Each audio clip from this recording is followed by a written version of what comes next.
We are continuing in the book of marriage. This is level 2, and we have reached the chapter of Khul. Let me read just the text first, and then we will read the explanation, inshallah. The author says, that's Abu Shuja, rahimahullah ta'ala, Fasl, section. والخلع جائز على عوض معلوم. Khula is permissible over a known exchange. وتملك به المرأة نفسها. By it, the woman controls herself or owns herself, just literal translation here. By it, the woman owns herself. Yani, this is how she takes her affair into her own hand. ولا رجعة له عليها إلا بنكاح جديد. And there is no return that he has over her, but by a new marriage, which is not a return. Yani, there's no way he can get back to her, but by marrying her anew, doing a new marriage with her. ويجوز الخلع في الطهر وفي الحيض. And khula is permissible during purity and during menses. ولا يلحق المختلعة الطلاق. And a woman who has been released by khula cannot be divorced afterwards. She can't be divorced afterwards. We'll see what that means now. The explainer says, Faslun fi nikah al-khula', section about the rules of khula'. Khula'. We're going to transcribe that Khul with little caret sign there with the ayn. Al-khula'. وهو بضم الخاء المعجمة. This word is with a dhamma on the kha. The kha, the one that has a dot. مشتق من الخلع بفتحها. This name is taken from the word khala' with the fatha. وهو النزع. And khala' means to take off, yani to remove, like how you take off clothing.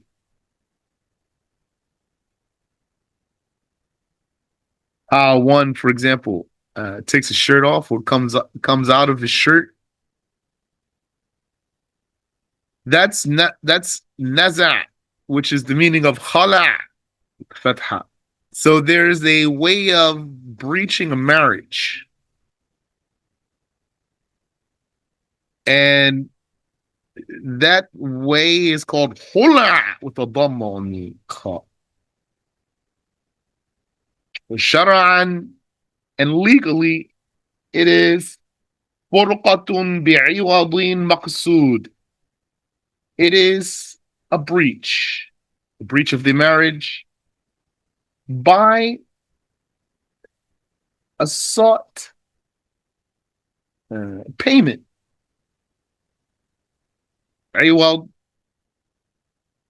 which is a replacement, an exchange, by a sought exchange. It is a breach of the marriage by a sought exchange. Now, so the Arabic word is iwad, a replacement, an exchange.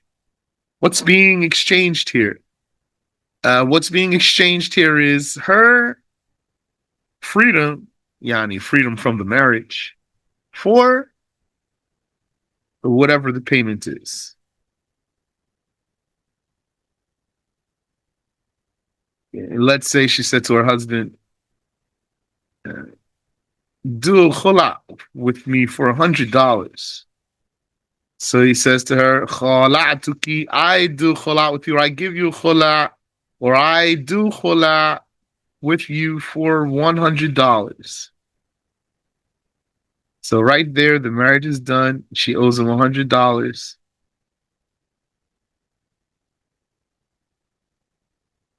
Okay. فخرج الخلع على دم ونحوه. By saying it's a breach for a sought exchange, yani payment, then that excludes, by saying sought, that excludes khula over blood or the like. Yani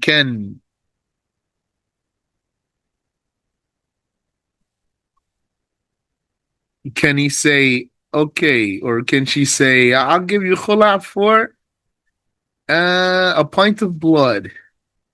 Or she says, give me a khula for a pint of blood. So that's not valid. Because that's not a sought payment. Blood is not something sought. And the like.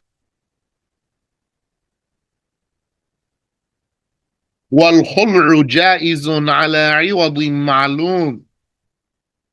And the khula is permissible over a known exchange or payment. So the iwad is the payment.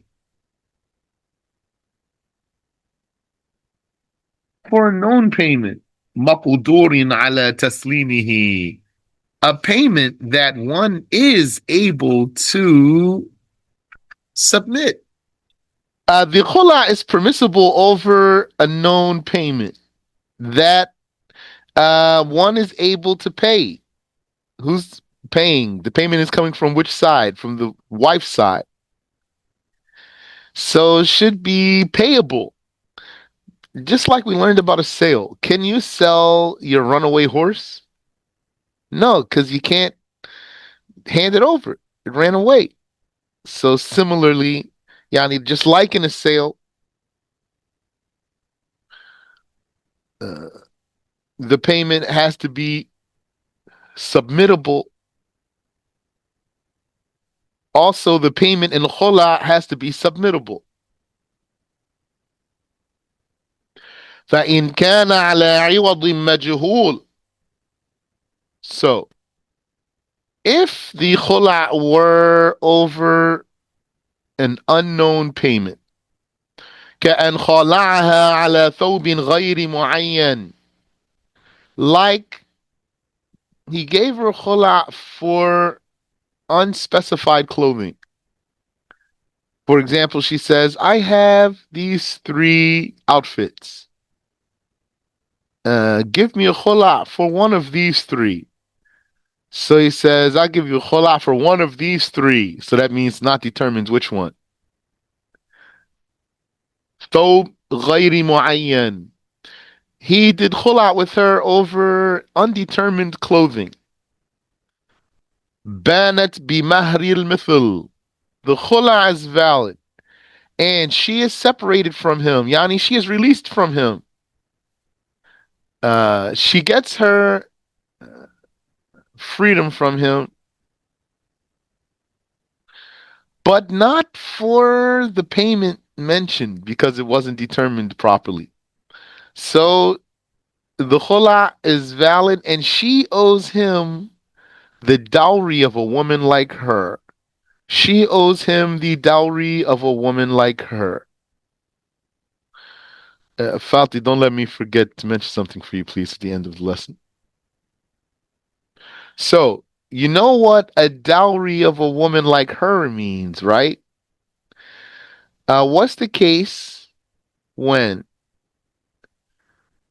a woman gets married and they do not specify what the dowry should be? Like they just say, I give my daughter in marriage to you, and the other one says, I accept your daughter in marriage in the presence of two witnesses. That's valid. Does she get a dowry since they didn't mention one? Yes. What dowry does she get? Mahrul mithl, the dowry of a woman like her. So, okay. Also, if they did khula for undetermined clothing, for example, then it's valid. And she is released, but she doesn't owe him the undetermined clothing. She owes him, since that's not valid, she owes him the dowry of a woman like her. والخلع الصحيح تملك به المرأة نفسها. And by a valid khula, the woman owns herself. Yani, she has control of her own affair, with the meaning of she's released. She's single now. She still has to complete her iddah if the marriage was consummated, if the marriage were consummated. But she's released now. He can't take her back. ولا رجعة له أي الزوج عليها, and he, meaning the husband, does not have any return over her. سواء كان العوض صحيحا أو لا, whether the payment were a valid payment or not. وقوله, and when the author Abu Shuja said إلا بنكاح جديد, except by a new marriage, ساقط في أكثر النسخ, that part, except by a new marriage, is missing from most copies of Abu Shuja. Because you know the text of Abu Shuja has many copies. Nusakh. So most copies lack that statement at this spot. I think when we do, if Allah enables us, Book of Marriage level 3, the Abu Shuja text that we'll be using for that explanation is slightly different version. We'll see. ويجوز الخلع في الطهر وفي الحيض, and khula is permissible during purity and during menses.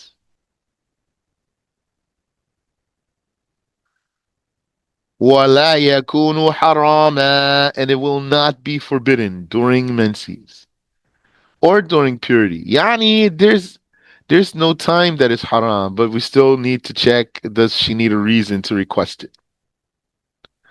I didn't get the answer yet. ولا يلحق المختلعة الطلاق بخلاف الرجعية فيلحقها, and a divorce does not linger for a woman released by a khula,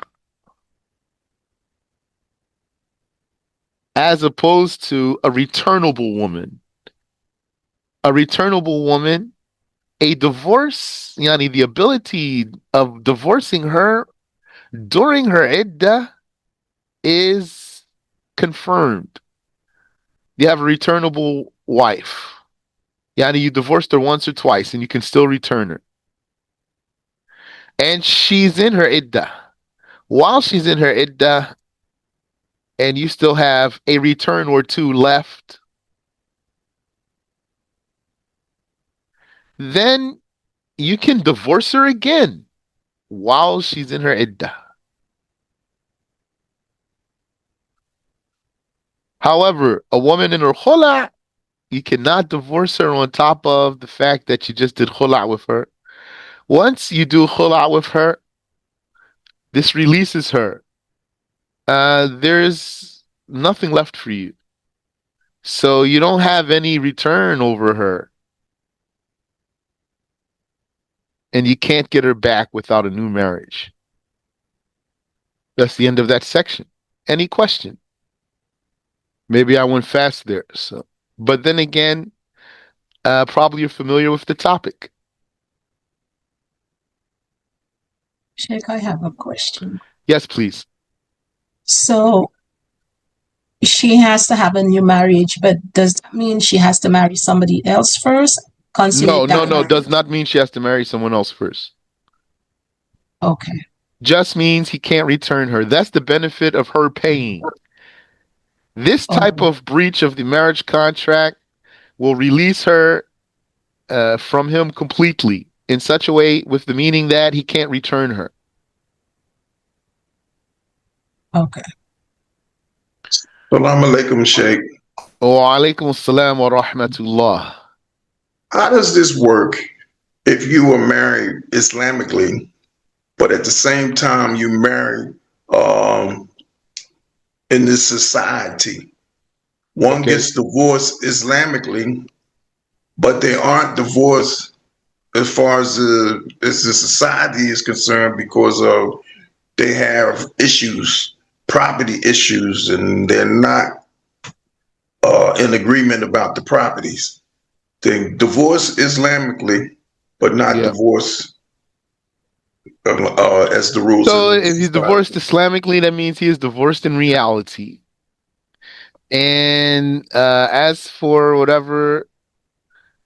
uh, whatever issues he has because of the worldly marriage, paperwork, and that type of thing, it's anything that's contrary to the religious law is invalid. Like, for example, if according to them, she's due certain amount of money because of the divorce. Religiously, she's not due that, and the divorce is not pending. It's not pending on that. Or, for example,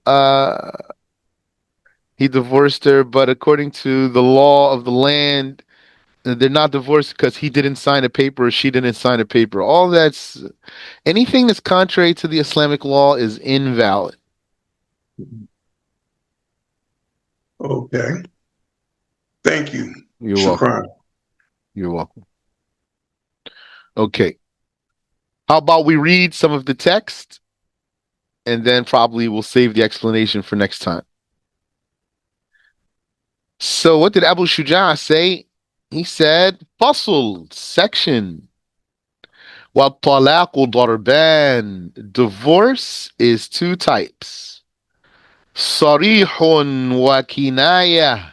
Explicit and implicit or insinuated. فالصريح ثلاثة ألفاظ. An explicit divorce takes place by three phrases. That's Arabic, of course. Al-talaq, divorce. Wal-firaq, separation. Was-sarah, and release. That's how to translate those. All of those mean divorce, though. It's possible just to say divorce for all those three. As for separated in English, I don't see that that's an explicit divorce. I don't even know what the kuffar mean by it. Wallah. One of them would be asked, "Are you married?" They say, "I'm separated." So, or you would ask them, "Are you divorced?" They would say, "I'm separated." So, what, are you married or you not married? So, I think it means they're still married at the end of the day. So, I'm not personally convinced that the English word separated is explicit divorce, but firaq would mean approximately separated, but with the meaning of divorce, explicitly divorce. So that's Arabic language. Wasarah, and released, or something to that effect.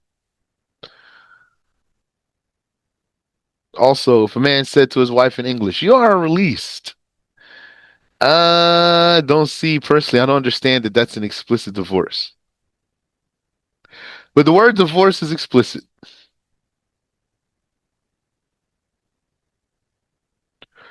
ولا يفتقر صريح الطلاق إلى النية. And the explicit divorce does not need an intention. Meaning it's just enough to say the words. Like if he said to his wife, "You are divorced," then she is divorced. It's just like the rules of blasphemy and other things too. Like emancipating a slave. If someone said to a slave, "I now set you free," khalas, he's free. Can't say, "Oh, no, I was playing. I was only playing." No. Even if you are only playing, it's still valid. You can't get out of this now because it was explicit and no one forced you. And that's how you have to be serious about what you say. Yani, that's how you have to regard yourself as serious concerning what you say. Don't say I was only playing when it comes to statements. ولا يفتقر صريح الطلاق إلى النية. Explicit divorce does not need an intention. والكناية, and the implicit or indirect divorce is كل لفظ احتمل الطلاق وغيره. Any expression possibly bearing the meaning of divorce or something else. Could mean divorce or could mean other than divorce. Like if he said to her, "You are not lawful for me." So he could mean divorce here. Or it could be other than divorce.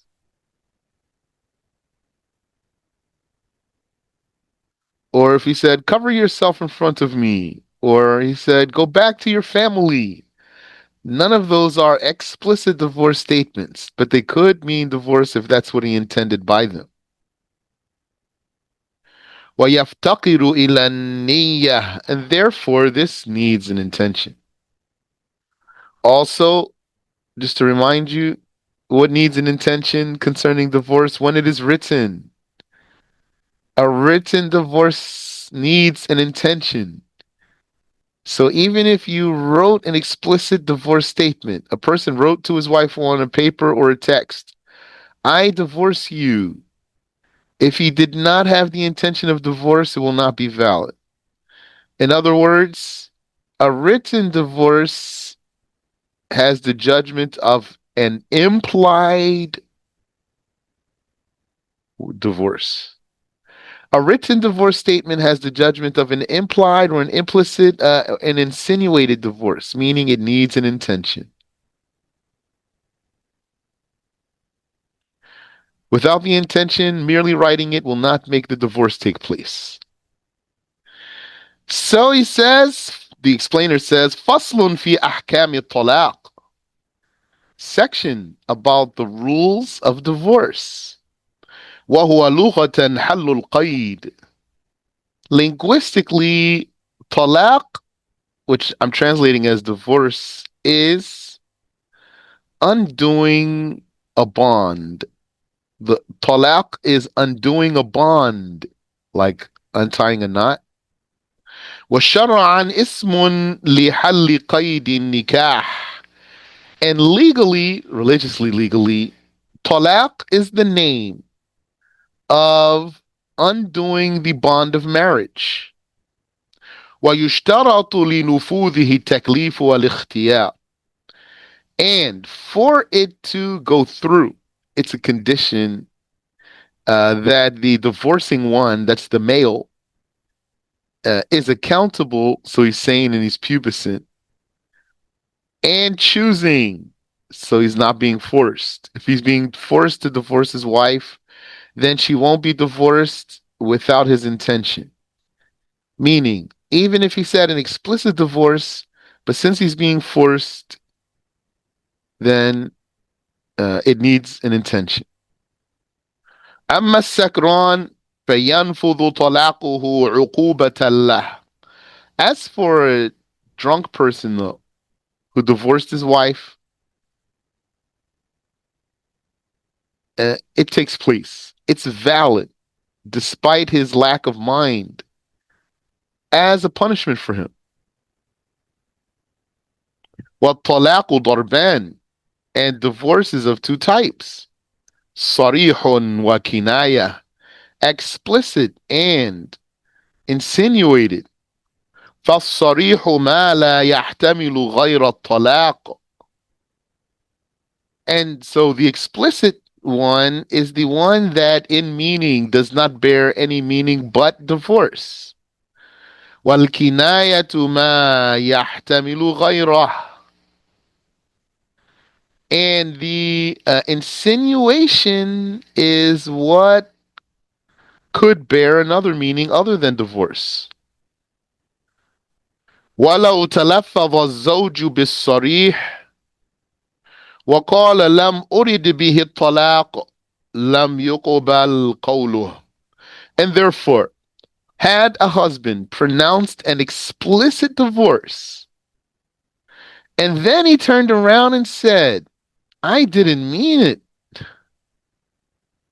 it will not be accepted from him. Just like the rule of blasphemy. If someone said explicit blasphemy, and then you told him that's blasphemy, and he says, no, I didn't mean it, still blasphemy. This is the correct rule. فالصريح ثلاثة ألفاظ. The explicit is three phrases, three expressions. الطلاق وما اشتق منه. The word طلاق and any of its derivatives. كطلقتك. طلاق, which means divorce. And any of its derivatives, like the verb, I divorce you. وأنت طالق.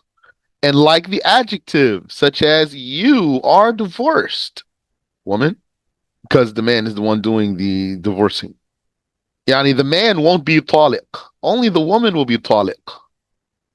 Because the man who initiates the divorce.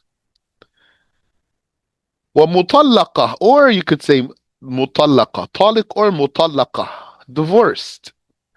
That's a noun though, an adjective. والفراق, and the second one is al-firaq, that probably translates as separation, but we're going to say it's the Arabic word that's explicit here, firaq.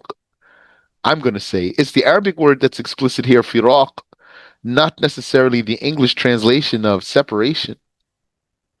Was-sarah, and release, also that's explicit in Arabic. Kafaraqtuki, like I separate from you, I depart you. That's just a translation. In Arabic, it means I divorce you explicitly. If I say in English, though, I separate from you, I depart you, that's not explicit divorce. Wa anti mufaraqah, or to say you are split away from, you are separated from, you are separated. But it's the Arabic that makes it explicit, not the translation in English. وَصَرَّحْتُكِ, and I release you. وَأَنْتِ مُصَرَّحَةً, and you are released. Mere translations, these. It's the Arabic that's explicit divorce statements here, not these translations. وَمِنَ الصَّرِيحِ أيضا وَمِنَ الصَّرِيحِ أيضا الْخُلْعُ. الْخُلْعُ in ذَكَرَ الْمَالِ. And also another example of an explicit divorce is the khula if the money were mentioned. Yani, if they said, the man said, I give you khula for such and such amount. The explainer here is saying that's an explicit divorce statement right there. Although, and I didn't mention for you, in the Shafi'i school, they differed about whether khula is a divorce or not. And the strong saying is that it is. And so this explainer, Ibn Qasim, his statement complies with the strong way in the Shafi'i school that khula is a divorce, not a breach of the marriage that's not a divorce, rather it is a divorce, a specialized one. That's the strong saying in the Shafi'i school. And so according to that, the explainer tells us a khula, yani saying khula, using the word khula with mention of the payment is an explicit divorce. So, yeah, if a man just said to his wife randomly, "I give you khula for, give me khula for $100," and then the woman said, "I accept," then this is valid. Or even if he said, "I'll give you khula for $1,000,000," so she says, "I accept," she's out. And she owes him $1,000,000. وَكَذَا الْمُفَادَاةِ, and also to call the khula a ransom, a ransom. So, for example, if a man said to his wife, and I'm translating here, "I release you for the ransom of such and such amount," and then she said, "I accept," then this is an explicit divorce. وَلَا يَفْتَقِرُ صَرِيحُ الطَّلَاقِ إِلَى النِّيَّةِ, and explicit divorce does not require an intention, just like blasphemy. Explicit blasphemy does not require an intention. وَيُسْتَثْنَى الْمُكْرَهُ عَلَى الطَّلَاقِ, but someone forced to do a divorce is not included here. فَصَرِيحُهُ كِنَايَةٌ فِي حَقِّهِ, because this forced one, his explicit statement, outwardly it is explicit, but since he is forced, then his explicit statement has the judgment of an insinuation and not an explicit one, meaning it needs an intention. إن نوى وقع وإلا فلا والكناية كل لفظ احتمل الطلاق وغيره.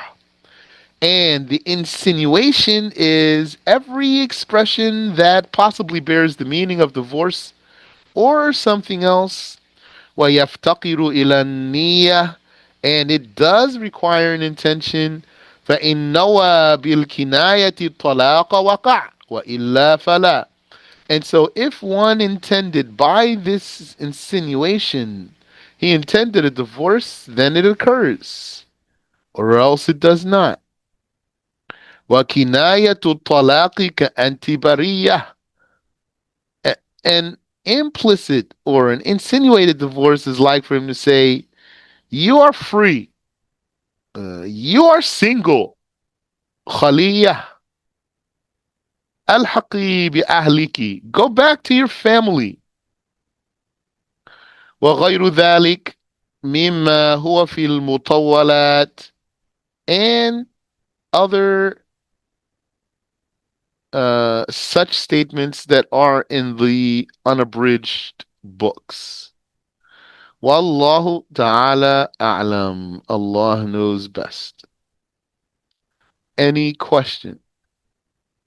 Assalamu alaikum, Sheikh. Wa alaikum assalam wa rahmatullah. So yesterday, this is off topic. Okay.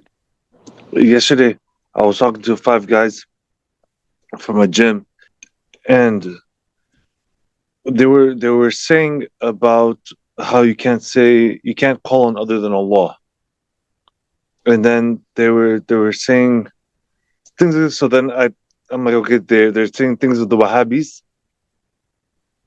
And then I said, I mentioned them the how which group are they following? And then I'm like, the Wahhabis. And then they said, no, the Wahhabis are wrong. They're incorrect group. They're completely wrong. And then we kept talking, and then they eventually said that Allah is above the throne. And then so I said, okay, so they are Wahhabis. And then I refuted this with the proof of the religion. But my question is, during this conversation, two things. One, where's the proof that you're allowed to call? You're allowed to ask on behalf of someone like Prophet Muhammad. And two, where's the proof that the angels have free will and they will choose to obey Allah? Okay. Proof that you can ask. The way you put it was ask on behalf of someone like the Prophet sallallahu alaihi wasallam. Uh, so, for example, there's the authentic hadith of the companion Bilal al-Muzani when the Muslims were in a severe drought, and then he went to the Prophet's grave and he said, "Istasqi li ummatika fa innahum qad halaku." Seek the rain for your nation; they are perishing. So that's him seeking help from the Prophet after his death. That's an authentic hadith. Does that answer your question, your first question? This is Sahih Bukhari. No, that's narrated in Al-Bidayah to Wan Nihaya by Ibn Kathir. Barakallahu feekum. That answers the first question. Okay, second question. What's the evidence that the angels have will? Allah says, وَيَفْعَلُونَ. This means they act. So that means, yani, it means they act. If they didn't have will, they would be like water. The water just doesn't have any action. The water doesn't, yaf'al, doesn't do anything. So, yaf'alun, they act. So this means they have will. وَيَفْعَلُونَ مَا يُؤْمَرُونَ. They do what they are commanded to do. Well, I'm just isolating the word yaf'alun. They act.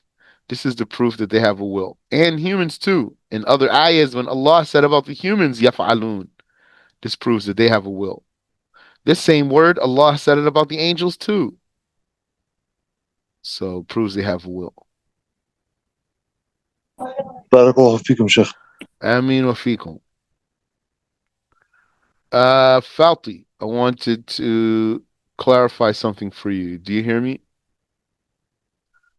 Barakallahu fiki. So you were asking about when Allah revealed to the Prophet to say something in the tafsir class.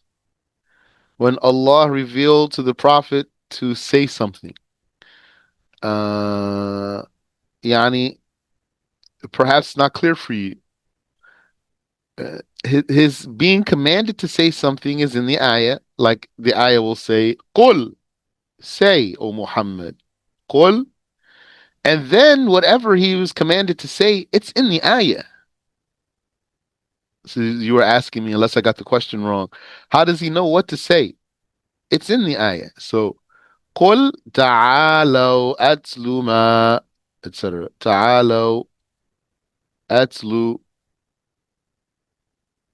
Oh Muhammad, say تعالوا. So that's what he's going to say to them. He's going to say to them, تعالوا أتلوا. Come to me, I will recite. Or قل هو الله أحد. Say قل. So then he's going to say what he was commanded to say. هو الله أحد. But the ayah tells him what to say. قل هو الله أحد. So then he's going to obey. هو الله أحد. And similar, when Allah says, for example, to the Prophet, فَسَبِّحْ بِحَمْدِ رَبِّكَ وَاسْتَغْفِرْ. O Muhammad, say Subhanallah. فسبح بحمده. Say Subhanallah wa bihamdih. فسبح بحمد ربك. Say Subhana Rabbi wa bihamdih. So then that's what the Prophet would say. He would say what he was commanded to say. And for the last ayah, he did that in his prayer. Is this clear for you? You can follow up if you want. I lost my voice, so I hope you can hear me or understand me. My question, I think, is when he is being commanded to say something to the people he is refuting, when does that revelation come to him? When he's with them? It could. When does he get the revelation? When he is with them? Okay. So then I am able to repeat the same answer I told you then. We'll need to check the the reason for the revelation. And so to add to that, I think my question was like, not how did it reach him, but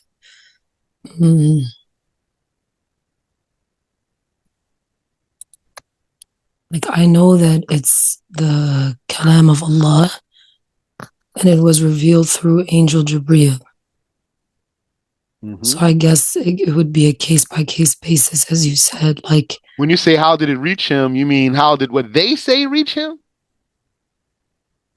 Well, no, because if he was in the session with them when they were saying these things, he heard their statements. Then he was being told, say this back, right? Yes. So yeah, I guess my question is more of that case-by-case basis you were talking about. Yeah. So what I know, the Quran, the angel taught the Prophet the Quran. Yeah, the Prophet's case of getting the revelation is part of the unseen. So yeah, we need to check each case by case. But let me remind you, you know the hadith about Surah Al-Kawthar. What happened there? The Prophet wasn't commanded to say something there, but just in terms of revelation. They were with the Prophet alayhi salatu wassalam, and then he aghma ighma'atan, as if he slept. He didn't sleep though, but it was like he dozed, but he wasn't asleep. So it was like he dozed, and then he, as if he came to, and he smiled. Then they said, "What makes you smile, O Messenger of Allah?" And then he said, "A surah was just revealed to me." And then he recited, Bismillahir Rahmanir Rahim, Inna a'tainaka al-kawthar. And he recited the whole surah. That answers my question. Okay. Alhamdulillah. طيب. سبحانك اللهم وبحمدك أشهد أن لا إله إلا أنت أستغفرك وأتوب إليك